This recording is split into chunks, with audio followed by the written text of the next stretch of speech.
All right, you amazing future CEOs and startup wizards, welcome to a deep dive designed specifically for you. Hey, everyone.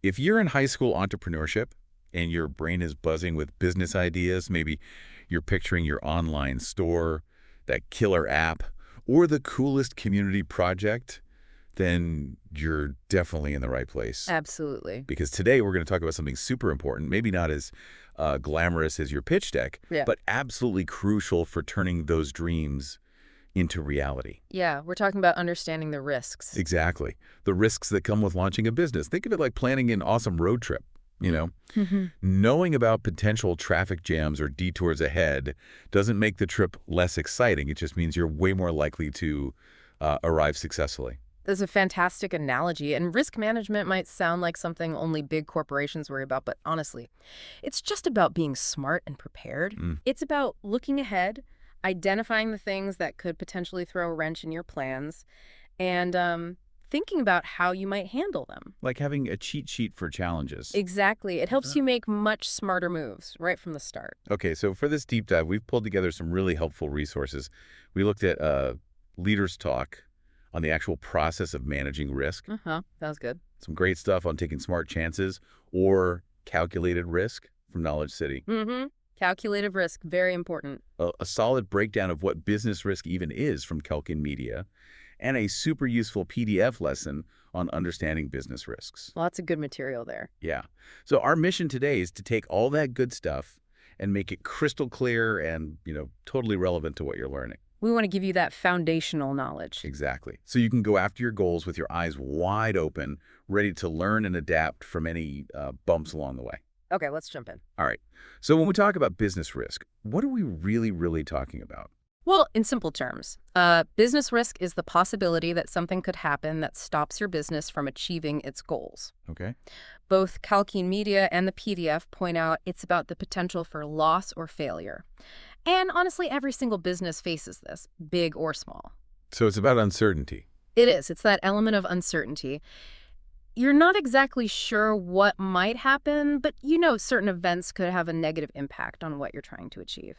So when we say negative impact for like a young entrepreneur with a fresh idea, what kind of stuff are we looking at? Well, think about it this way. It could mean not making the kind of money you were hoping for. Right. Maybe even losing the initial investment you or, your family put in. Ugh. It could be struggling to attract customers because other businesses are doing something similar, maybe better.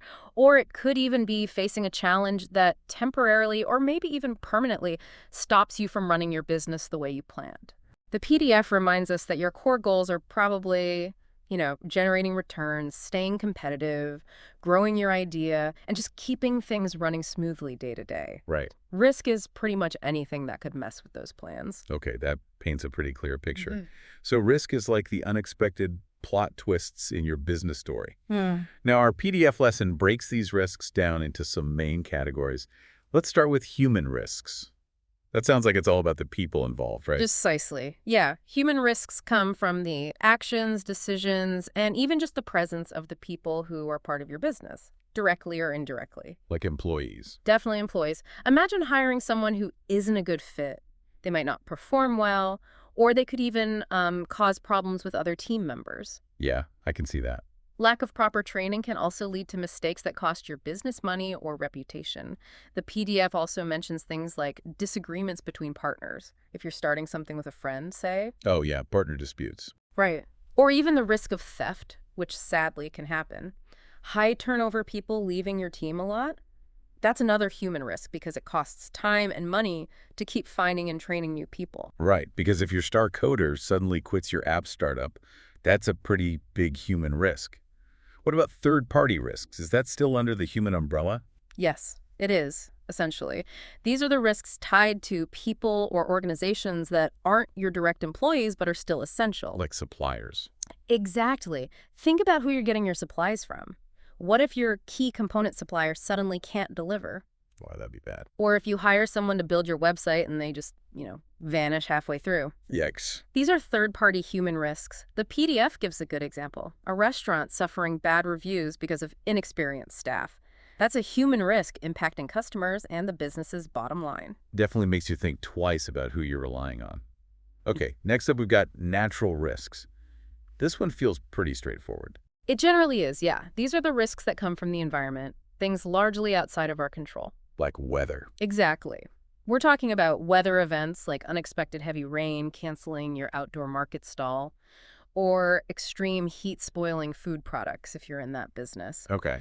Then there are bigger natural disasters, earthquakes, wildfires that could directly damage your workspace or inventory. Right. Even health crises, like a pandemic, fall under this category, Yeah? often with huge economic ripple effects. And broader environmental issues, like maybe new pollution regulations, could also impact certain types of businesses. So if you're running, say, a drone photography business and there's suddenly a week of high winds, that's a natural risk affecting you. Perfect example. The PDF mentions a store on the coast that could be hit by a hurricane. That's a pretty serious potential natural risk. Absolutely. These events can cause physical damage, disrupt supply chains, scare away customers. They can really throw your entire operation into chaos. And they're unpredictable. That's the challenge. Planning for them is tough because they're so unpredictable. All right, the last big category we have is economic risks. This sounds like it covers the really broad, big picture stuff. Exactly. Economic risks come from the wider economic landscape. Stuff that can influence your business, sometimes in ways you just don't see coming. Like what specifically? Well, this includes market risks, like a sudden drop in demand for your product, or maybe a new competitor swooping in with a similar idea, but way cheaper. Okay, competition. Then there are financial risks, like interest rates going up if you've taken out a small loan, or inflation making your supplies more expensive. Yeah, everything costing more. Right. Political and regulatory risks are also important. New laws about selling online, changes in local business permits, even broader political instability can create hurdles. Okay. Let's not forget technology risks. Maybe the software you rely on becomes obsolete, or a new tech trend makes your service seem outdated. Like being the next blockbuster when Netflix comes along. Kind of, yeah. And finally, global risks could come into play even for small businesses today.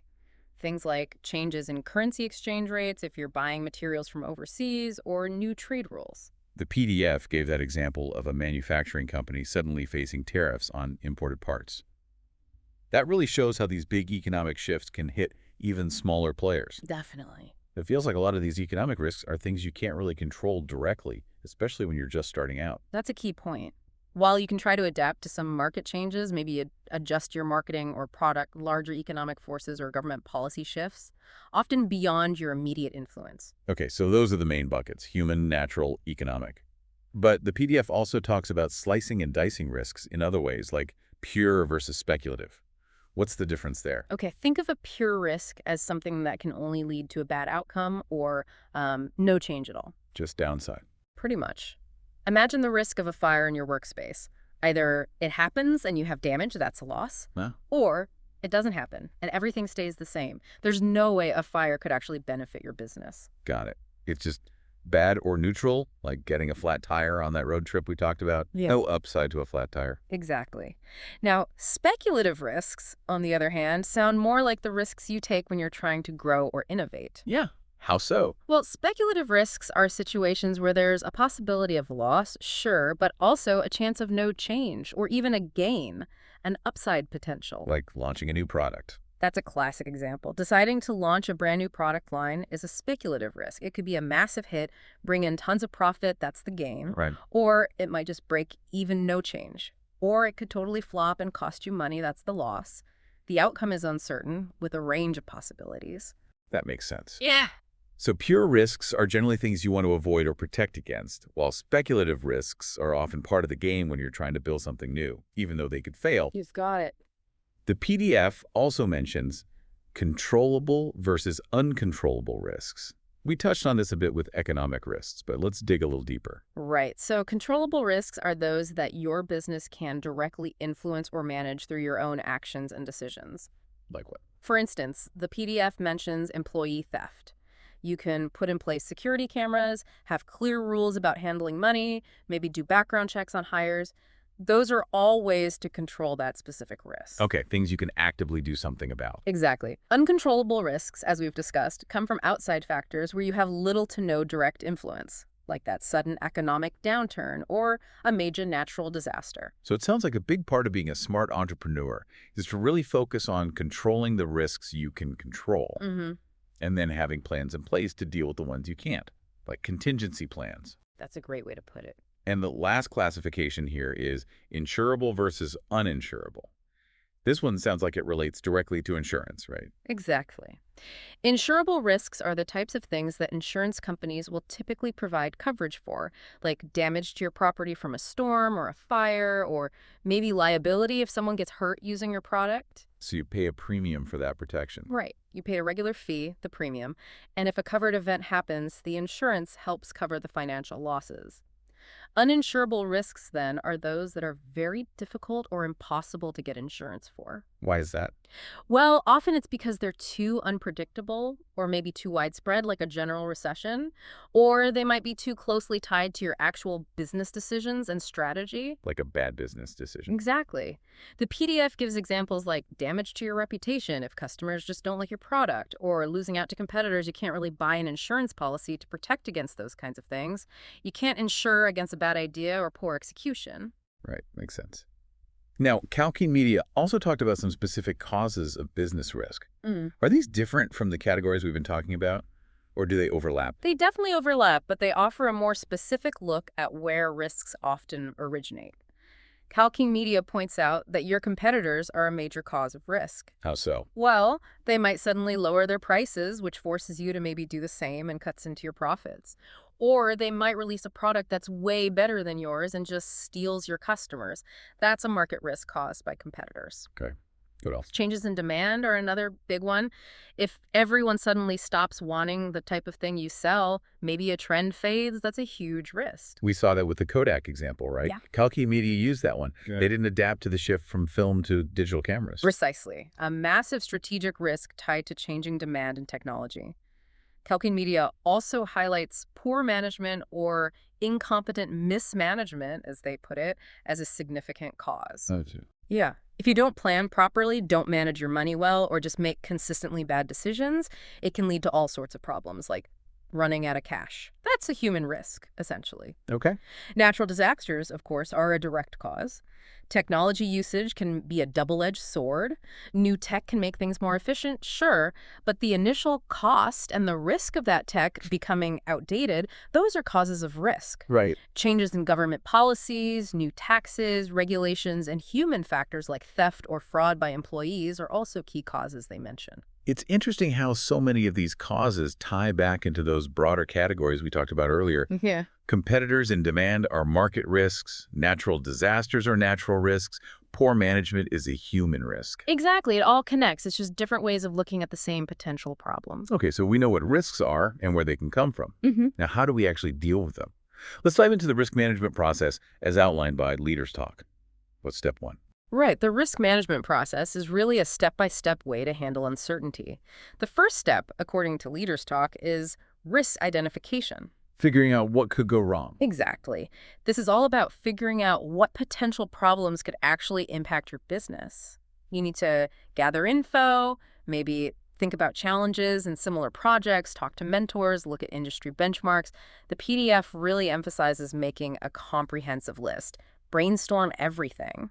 So it's like making a list of all the potential headaches. Sounds a bit gloomy, but I guess it's crucial. What comes next? Once you've got that list, the next step is risk assessment. This involves figuring out how likely each of those risks is to actually happen. Okay, the probability. And if it did happen, how bad the impact should be on your business, the severity. Likelihood and impact. Right.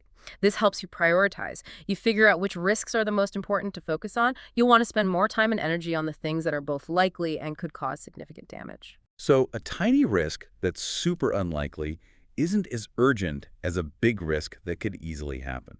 Makes total sense. Then what do? We've identified and assessed. Step number 3 is risk mitigation or risk treatment. This is where you come up with strategies to actually deal with the risks you flagged as most important. Like putting defenses in place. Yeah. This could involve putting controls in place to prevent the risk from happening, developing backup plans or contingency plans for what you'll do if it does happen, or even shifting the risk to someone else, like we talked about with insurance. Okay, so you've spotted the potential problems, figured out how serious they are, and now you're building your defenses or escape routes. Got it. Is that the end of the process? Not quite. The next step, number 4, is risk monitoring. Risk management isn't a one-and-done thing. Right, things change. Exactly.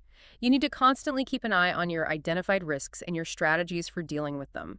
Make sure they're still working. And you need to spot any new risks that might pop up as your business evolves or the environment changes. Like checking the weather forecast regularly, even after you've packed your umbrella.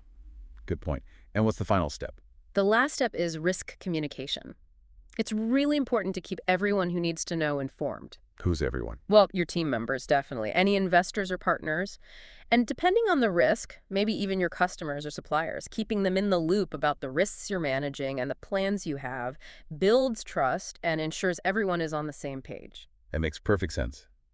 Everyone needs to know the potential bumps and the plan. Now, Leaders Talk in the PDF also talked about different risk management approaches. What are some of the main ways businesses actually tackle these risks practically? Right. So beyond the process, there are these broad strategies. One common approach is avoidance. Just don't do the risky thing. Pretty much. It just means deciding not to engage in activities that carry a particular risk in the first place.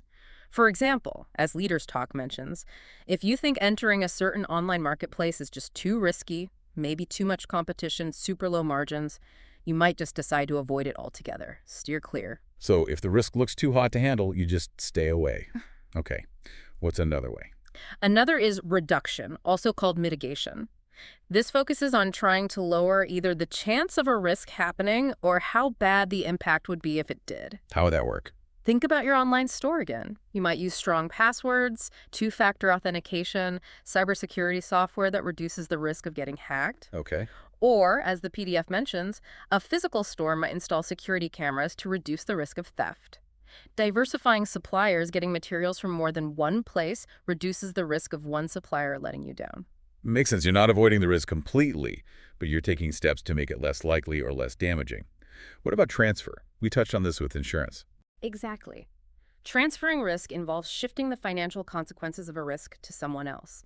Insurance is the classic example. Pay someone else to worry about it, basically. In a financial sense, yes. You pay a premium, and if a covered event happens, the insurance company helps cover the costs. But transfer can also involve things like using contracts where, say, a supplier takes on responsibility for certain issues, or even outsourcing a risky part of your business to another company that specializes in handling that risk. So you're basically saying if this bad thing happens, someone else will pick up the financial tab. Okay. What about acceptance? That sounds a little like just giving up. Not exactly. Sometimes, after looking at all the options, you might decide that the cost of avoiding, reducing, or transferring a particular risk is actually higher than the potential cost of the risk itself, especially if it's low likelihood or low impact. So you just live with it. You choose to accept the risk, yes. But crucially, this doesn't mean just ignoring it. Acceptance usually involves preparing for it.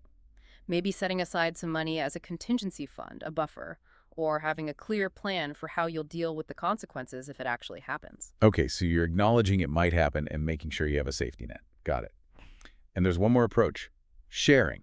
Right. Sharing involves spreading the risk among multiple parties. Starting a business with a partner is a form of risk sharing.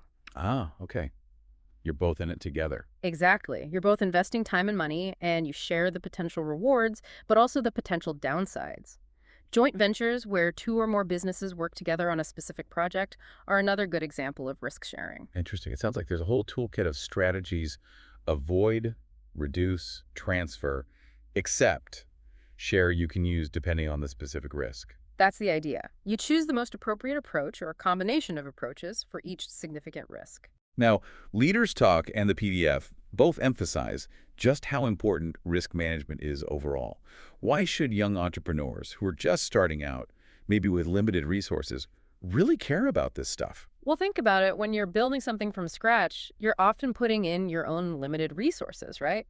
maybe money you've saved up, maybe borrowed from family. Yeah, definitely. So effective risk management is crucial for the protection of assets. It helps you safeguard your financial resources, any physical equipment you have, even your creative ideas, or brand your intellectual property. So it protects your investment. Exactly. It helps ensure that all your hard work doesn't just vanish because of one unexpected problem. Okay, definitely important when you're starting lean. What else makes risk management so vital? Business continuity is another huge one. Risk management isn't just about preventing bad things, it's also about being able to keep going when bad things happen. Bouncing back. Precisely. By having plans in place, contingency plans, disaster recovery plans, you can make sure your business can keep operating or get back up and running quickly, even if something unexpected disrupts things, whether it's a tech glitch, a supplier issue, or something bigger. So it helps you bounce back faster. How does thinking about risk help you make better decisions in the first place, before things go wrong? That leads to strategic decision making. It becomes much stronger when you understand the potential risks involved in different choices. How so? When you're aware of the possible downsides, the potential pitfalls, you can make more informed decisions that align with your overall goals and, importantly, your comfort level with your risk appetite. You're not just jumping at every shiny opportunity without considering what could go wrong. That makes sense. It's about being thoughtful and not just reacting impulsively. Mm. What about things like following the rules and regulations? Does risk management help there? Absolutely. Regulatory compliance is a really important aspect. Risk management helps you identify and address potential legal and regulatory risks before they become problems. Avoiding trouble with the law. Right, which can save you from facing fines, penalties, lawsuits, and even serious damage to your reputation. Nobody wants their cool startup idea shut down because they didn't follow the rules. Absolutely not.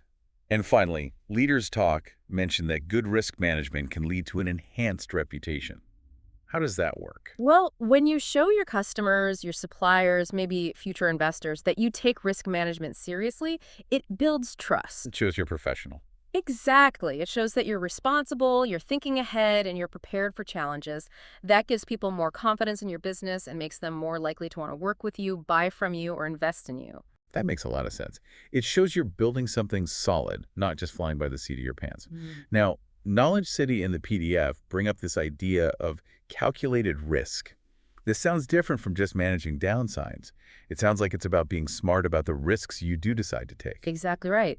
Calculated risk is all about making informed decisions by carefully weighing the potential rewards against the possible costs and uncertainties. So it's not about being reckless. Not at all. It's not about being reckless or fearless. It's about being thoughtful and strategic.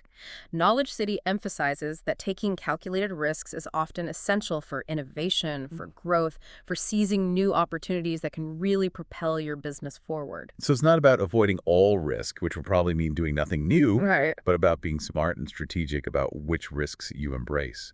How does risk management tie into this idea of taking calculated risks? Well, risk management provides the tools and the framework for understanding and minimizing the potential downsides of those calculated risks you choose to take. It allows you to pursue those new opportunities with more confidence because you've already thought through what could go wrong and you have plans in place to handle those situations if they arise.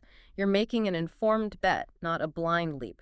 The PDF talks about good risks versus bad risks. Could you give us a quick example of what might be a good risk versus a bad risk for a young entrepreneur? Sure. A good risk might be, say, investing in some targeted online advertising after you've done your market research and you have a solid reason to believe your ideal customer hangs out on those platforms. Okay, research backed? Yeah. You've weighed the potential cost against the reasonable potential for reaching new customers and increasing sales. A bad risk, on the other hand, might be sinking all your limited startup funds into a massive amount of inventory for a totally unproven product that hasn't been tested in the market at all. Because you could get stuck with it? Exactly. The potential for ending up with a garage full of unsold stuff is very high, and it could bankrupt you. Knowledge City also reminds us that whether a risk is good or bad often depends on the specific context, your resources, and what your goals and values are for your business. That's a really helpful distinction, being strategic about where you're putting your energy and resources, especially when they're limited. Now, the PDF also goes into some really practical stuff about security precautions and regulations that entrepreneurs need to be aware of. This feels really down to earth. It is, and it's super important. On the security side, we're talking about both physical security. Like locks on doors. Yeah, things like having locks if you have a physical workspace, maybe a basic alarm system if appropriate. And then there's digital security, which is huge today. Passwords and stuff. Strong passwords, yes. Using firewalls, maybe encrypting sensitive customer data if you collect it, being careful about phishing scams. It also includes things like being careful with how you handle cash, keeping track of your inventory to prevent internal or external theft, and if you hire people, maybe doing basic background checks. Kind of the everyday blocking and tackling that can save you from bigger headaches down the road. Absolutely. And then there are all the health, safety, and worker welfare regulations. That sounds like a lot of rules to keep track of, especially for a student just starting out. It can seem that way, but they're there for really important reasons protecting people. The PDF specifically mentions OSHA in the U.S., which sets the standards for safe working conditions. Like safety gear. Yeah, things like providing necessary safety equipment if your business involves physical activity, proper training, and having procedures for reporting injuries. The Americans with Disabilities Act, ADA, ensures your business is accessible. The Fair Labor Standards Act, FLSA, covers crucial things like minimum wage, overtime, and child labor laws, really important if you hire other students. Definitely. The Family and Medical Leave Act, FMLA, provides job-protected leave in certain situations, though that might apply more as you grow. And then, depending on your specific business, there will likely be industry-specific regulations. Like food safety. Exactly. Food safety rules if you're selling food, privacy regulations like GDPR or CCPA if you're handling personal data online, environmental rules if you're manufacturing something. It definitely sounds like it's vital to do your homework and know which rules apply to your specific venture. Yeah. What can happen if you don't follow these regulations? Well, the consequences can be pretty serious. You could face hefty fines, legal penalties, you could get hit with lawsuits. Yikes. Your reputation could take a major hit if word gets out. You're cutting corners on safety or fairness. And in some cases, your business could even be forced to shut down completely. So staying compliant isn't just about avoiding trouble. It's fundamental to running your business responsibly and ethically. Absolutely crucial to get that right from the beginning.